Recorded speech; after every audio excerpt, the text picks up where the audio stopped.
Amur leopards at risk of extinction, with only 70 Amur leopards remaining in the wild. 5 mass extinctions have happened in Earth's history, and numerous experts have warned that a 6th mass extinction could already be underway as a result of human activity since the age of exploration.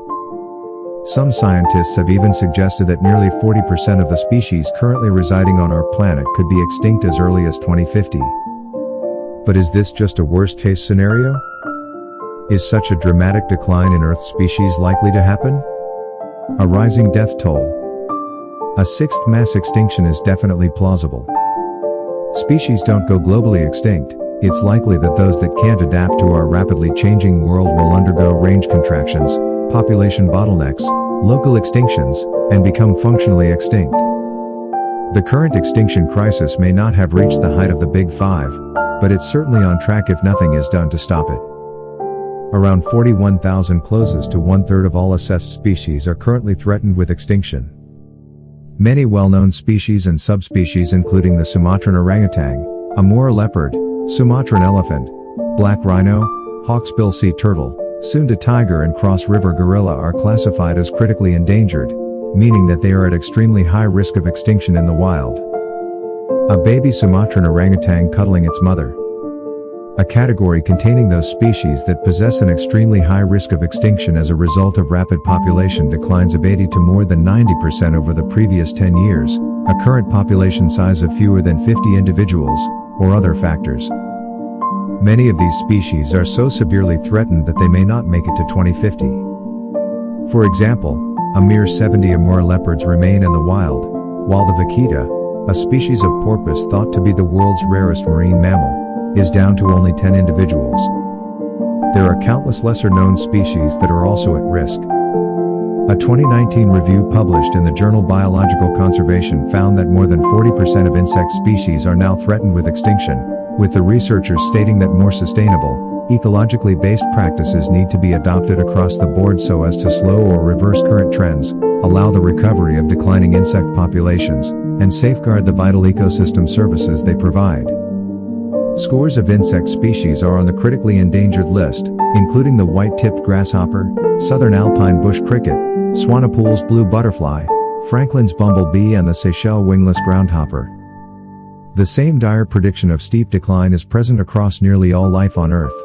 According to a 2018 report by the Intergovernmental Panel on Climate Change, more than 90% of the world's coral reefs could be dead by 2050 even if global warming is kept to 2.7 degrees Fahrenheit. A more recent IPCC report, however, was even more damning, suggesting that by the early 2030s, a 1.5°C global temperature rise could see 99% of the world's reefs experience heat waves that are too frequent for them to recover. By 2050, more than 90% of the world's coral reef could be dead. According to a 2022 report published in the journal Nature, 2 in 5 amphibians are now threatened with extinction, while a 2016 report published by the journal Biology Letters has stated that, by 2050, 35% of frogs in the wet tropics of Queensland, Australia, could be committed to extinction. In fact, the downfall of amphibians is likely to be even more pronounced. Scientists admit there are many amphibians they have struggled to gather detailed information about, and these species are categorized as data deficient. According to a report published in 2022 in the journal Communications Biology, 85% of DD amphibians are likely to be threatened by extinction, as well as more than half of DD species in many other taxonomic groups, such as mammals and reptiles. It is, therefore, incredibly difficult to determine the exact number of species that are likely to be extinct by 2050, largely because the scale of the extinction is still yet to be established. Moreover, we don't know how many species currently exist, which makes it all but impossible to determine all the creatures that are in danger. That's partly because taxonomy, the science of naming biodiversity, is critically underfunded. We cannot determine the number of species that go extinct if we can't name biodiversity. While extinctions occur naturally, more than 99% of all species to ever exist have already gone extinct.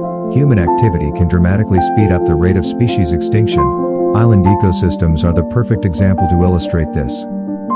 They are isolated and often contain high levels of endemicity, unique wildlife. New Zealand has gone from about 230 bird species at the time of human arrival to about 150 species at present, a loss of around 80 species of birds. Many species can, if afforded time, adapt to climatic changes and alterations to their natural environment.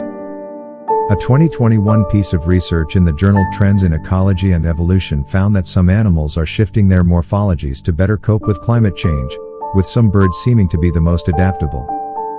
According to the research, several species of Australian parrots have, over the last 150 years, evolved to have an increased beak size, an adaptation which allows them to better regulate their internal temperature.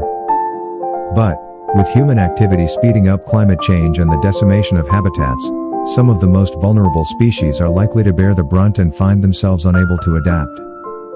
With so many species currently at risk of extinction, is there anything we can do to prevent the worst-case scenario? For one, the conflict between short-term political gain and long-term funding for conservation initiatives needs to be resolved. A lot of our endangered species are only surviving due to intensive conservation management. If governmental and public willpower, and resources, erodes, it will be a very different situation. There are, of course, hosts of organizations, researchers and projects on a dedicated mission to slow, or even halt, human-related climate change. Climeworks, a company based in Switzerland, is a pioneer in the field of carbon dioxide air capture technology, and is aiming to build an array of facilities capable of removing CO2 from the air forever.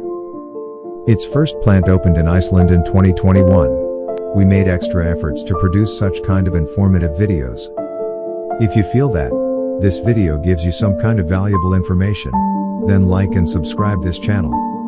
Share this video with your family and friends.